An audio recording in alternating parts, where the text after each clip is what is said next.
Picture this. You're stuck 11 kilometers or 6.8 miles below the ground in a dark tunnel under the sea. Flames are burning all around you, and thick smoke makes it hard to breathe.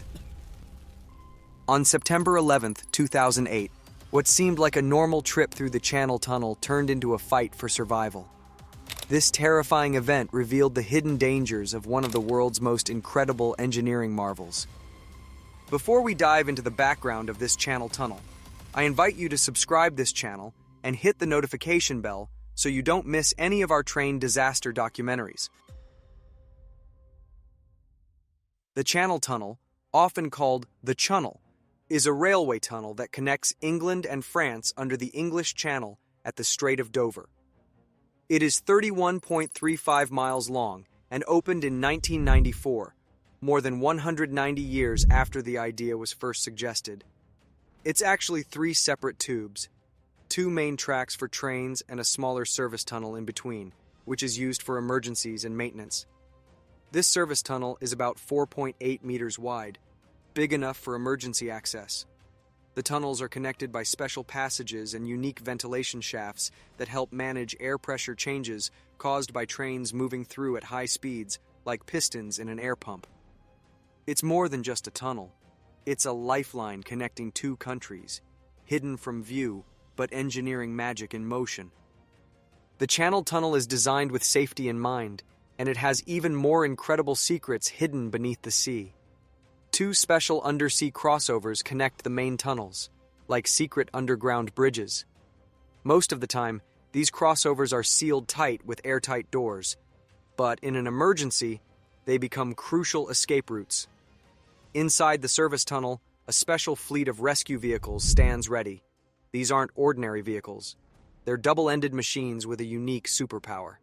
Some are designed like buses, ready to transport rescue teams and survivors. Others are packed with firefighting gear, prepared for any emergency. Here's the really clever part. These vehicles aren't completely self-driving, but they have a smart trick. They follow a magnetic line running through the tunnel. This helps drivers navigate precisely, keeping them safely away from tunnel walls and avoiding collisions with other vehicles. It's like having a high-tech guardian angel guiding these rescue machines through the dark, underground passages beneath the English Channel. Interesting fact. The Channel Tunnel isn't just about what happens underground. Even the rail lines leading to and from the tunnel are considered part of the same network. These above-ground sections aren't given separate names. They're simply treated as extensions of the tunnel itself, creating one continuous transportation route between England and France. The tunnel serves 2 main types of services. First, you've got the high-speed Eurostar passenger trains, whisking people quickly between countries. Then there are the special Le Shuttle trains, a unique service that does something pretty amazing. These shuttle trains aren't just for people, they can carry entire vehicles. Imagine boarding a train with your car or motorbike. Some train cars are fully enclosed, protecting cars and bikes. Others are open platform freight cars designed to carry trucks. It's more than a tunnel. It's a complete transportation system connecting 2 countries, moving people, vehicles, and goods in ways most people never imagined possible. The Channel Tunnel runs on a unique electrical highway. Every train passing through is powered by electricity, specifically 25,000 volts delivered through overhead power lines. These electric trains can zoom at incredible speeds, reaching up to 160 kilometers per hour, or 100 miles per hour. But there are 2 special exceptions to this electric rule. Maintenance trains and rescue locomotives that help stranded trains are powered by diesel. These tough vehicles ensure the tunnel stays operational even when things go wrong. The car and truck shuttle trains are truly unique. They have a special, wider loading gauge, meaning they're larger than typical French or English railway trains. Because of this, these special shuttles can only travel between 2 specific stations, Coquelles in France and Cheriton in England. In contrast, Eurostar high-speed passenger trains are more flexible. They can travel beyond these end stations, connecting multiple railway networks across both countries.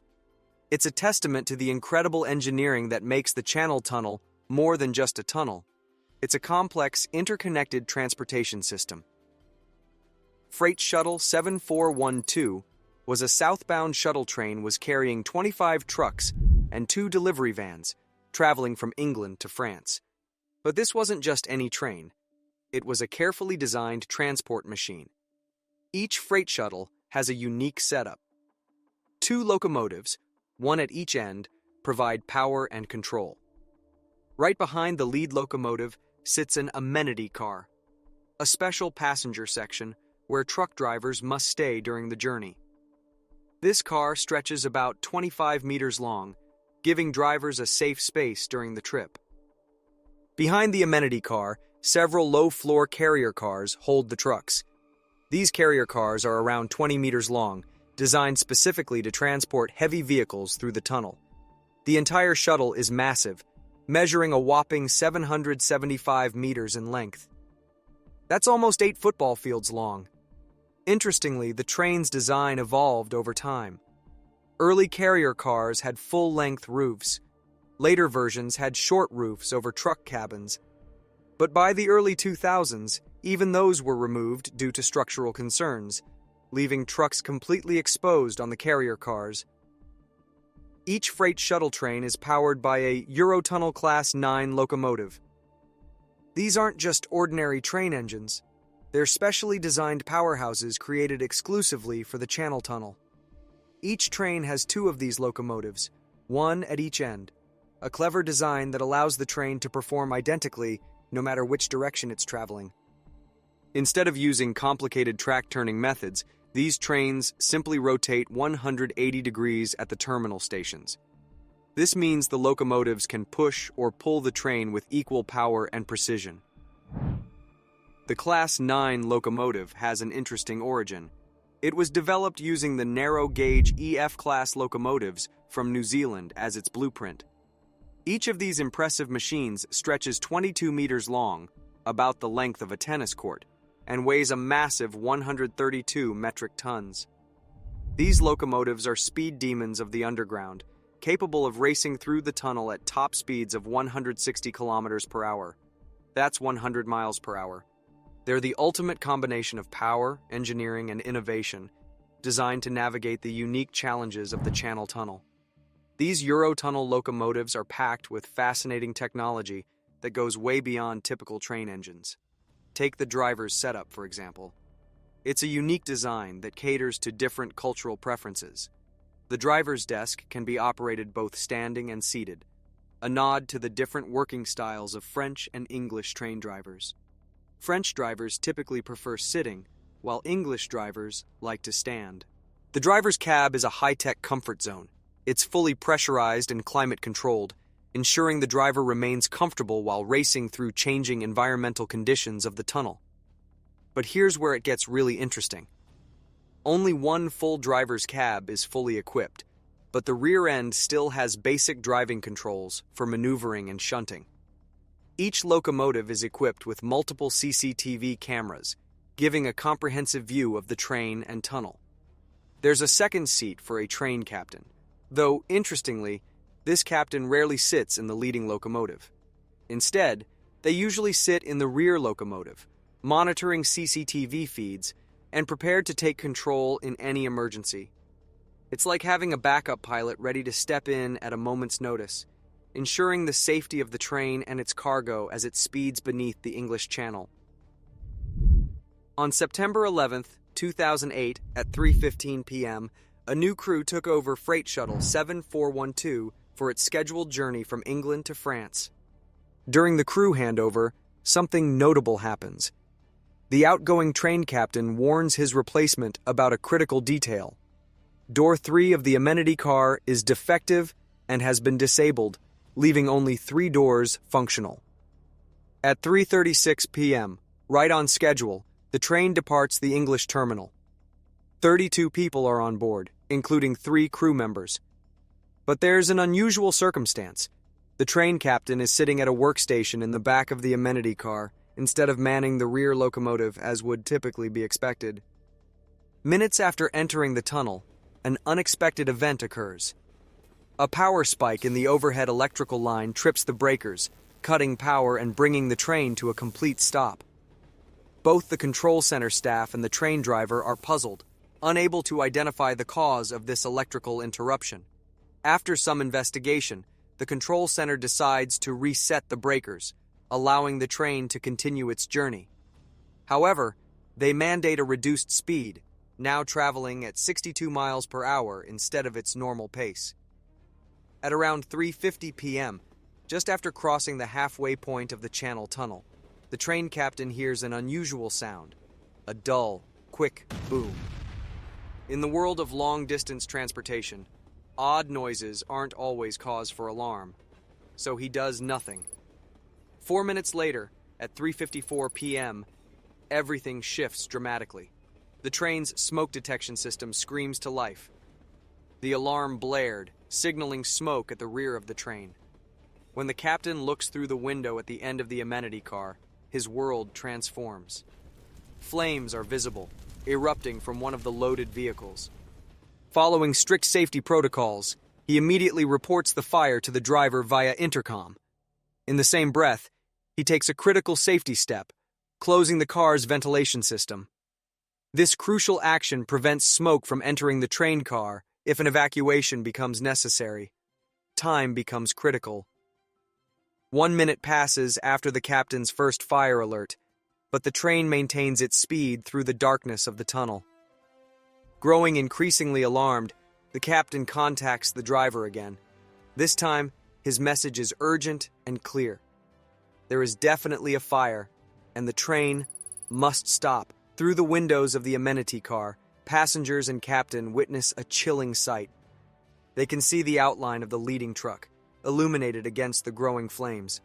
The fire appears to be burning at its rear, or just behind it, not too far down the train's length. Then come the explosions. Multiple witnesses later describe hearing these terrifying blasts echoing through the tunnel.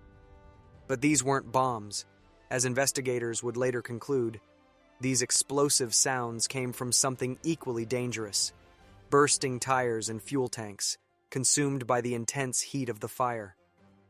The situation is rapidly spiraling out of control beneath the English Channel. 3:56 p.m. Finally, the train begins to slow. Inside the amenity car, chaos is unfolding. The captain starts distributing breathing masks, but teaching proper usage becomes nearly impossible. Nervous passengers crowd the central aisle, blocking views and making communication difficult. By 3:58 p.m., the train grinds to a halt. It stops exactly at an emergency marker, one designed to align the amenity car's doors with an escape route to the service tunnel. But there's a problem. Dense smoke now surrounds the train. As minutes tick by, fear grows. The fire could be moving up the train, turning his safe haven into a death trap. At 4:06 p.m., after getting confirmation that the escape passage is open, he makes his decision. Wearing his breathing mask, the driver abandons his cab. With zero visibility in the thick smoke, he drops to his hands and knees and begins crawling along the floor. It's a terrifying 2-minute journey through complete darkness.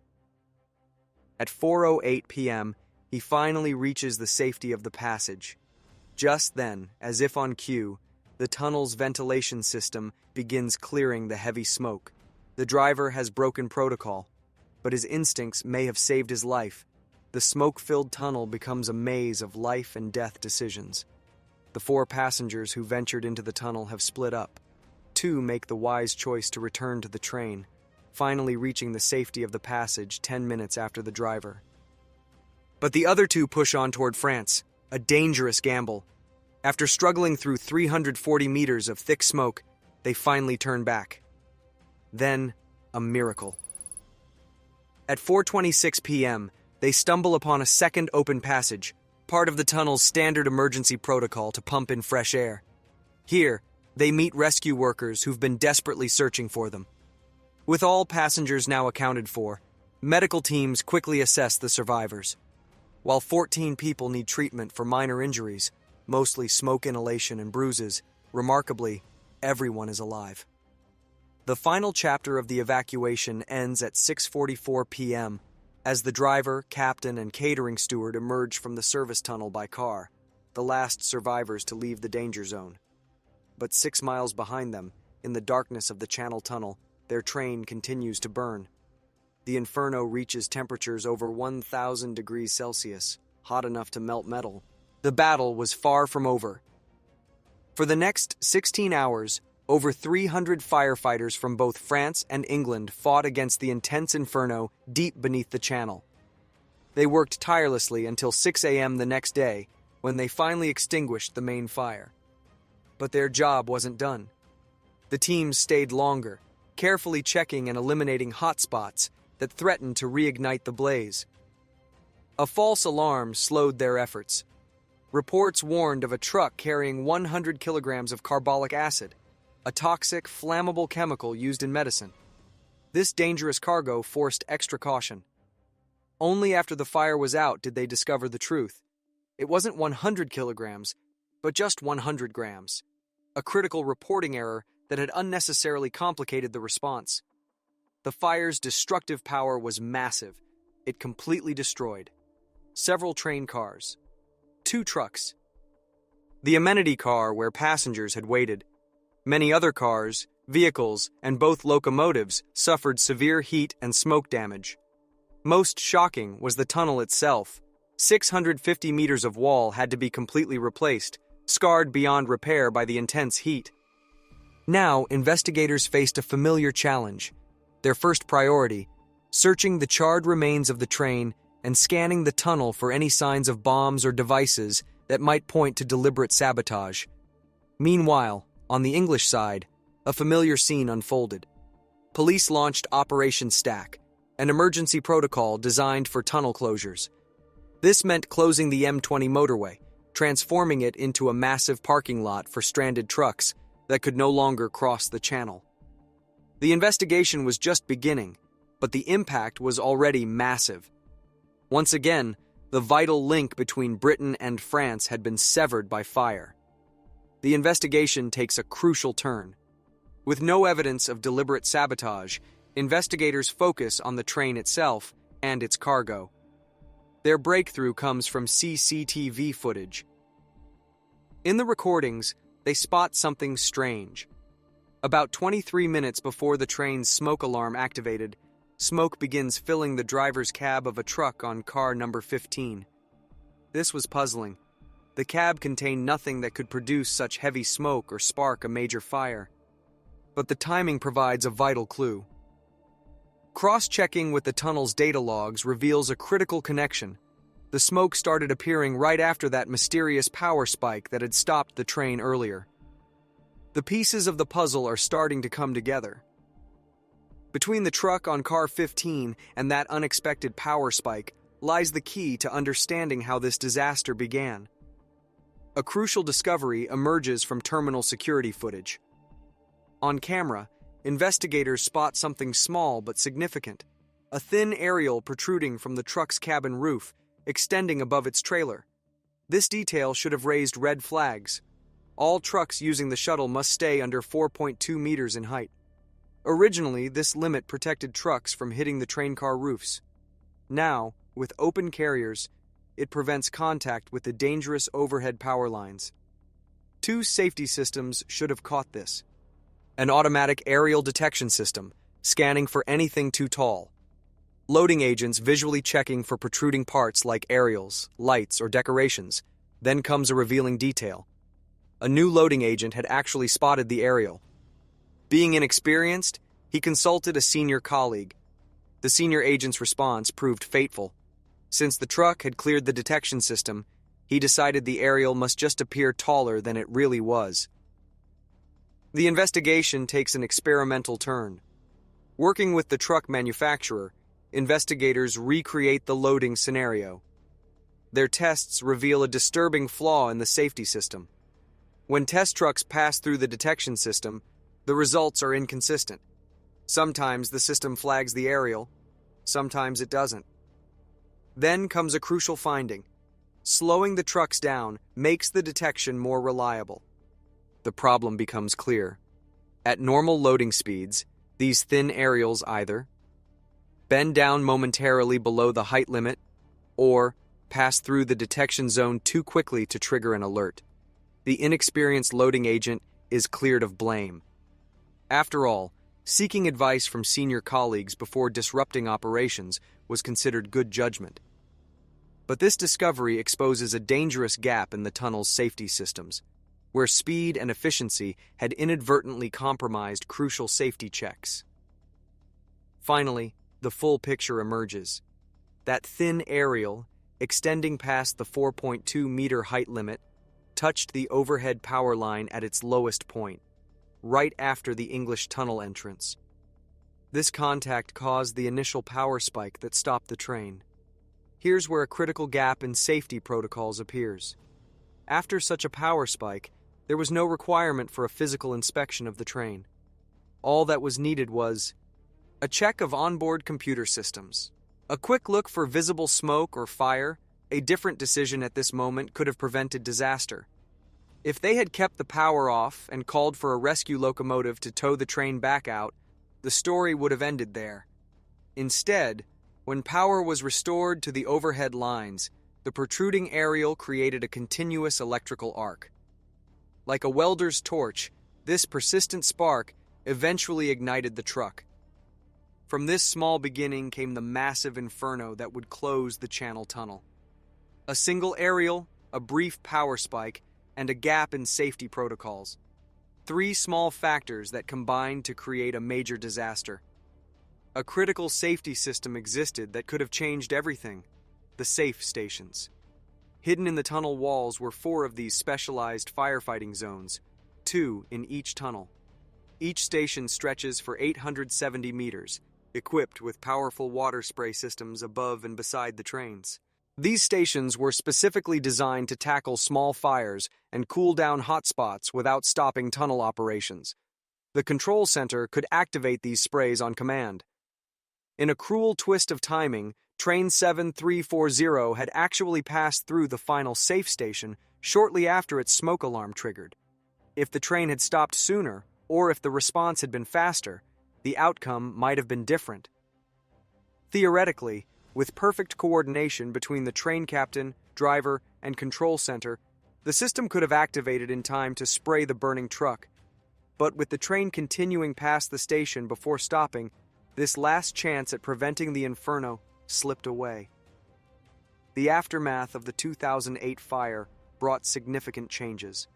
The southern tunnel reopened in just 2 days, but the northern tunnel remained at reduced capacity until February 2009. The lessons learned led to crucial safety improvements. 4 additional safe stations were installed, doubling the firefighting capacity. Emergency instructions in the amenity car now appear in 9 languages. Firefighting protocols were overhauled after realizing the ventilation system had actually fed oxygen to the fire. The problematic aerial detection system was scheduled for improvements. The new safe stations became operational in January 2012. But perhaps the most striking conclusion was that no single person bore legal responsibility. The disaster had emerged from a chain of small oversights and system failures, each seemingly minor on its own. Yet the story wasn't over. Since 2008, 2 more fires have tested the Channel Tunnel's improved safety systems. In 2012, quick thinking allowed a driver to pull a burning train out to the French portal. In 2015, another fire forced an evacuation inside the tunnel. In the end, the Channel Tunnel fire of 2008 raises a simple but powerful question. In our race to build faster, bigger, and more efficient transportation systems, where do we draw the line between speed and safety? 32 lives hung in the balance that day. They survived not because every system worked perfectly, but because of human judgment, quick decisions, and sometimes just pure luck. As millions continue to travel through this underwater marvel, perhaps we should ask ourselves, how many small mistakes are we willing to accept before they add up to something bigger?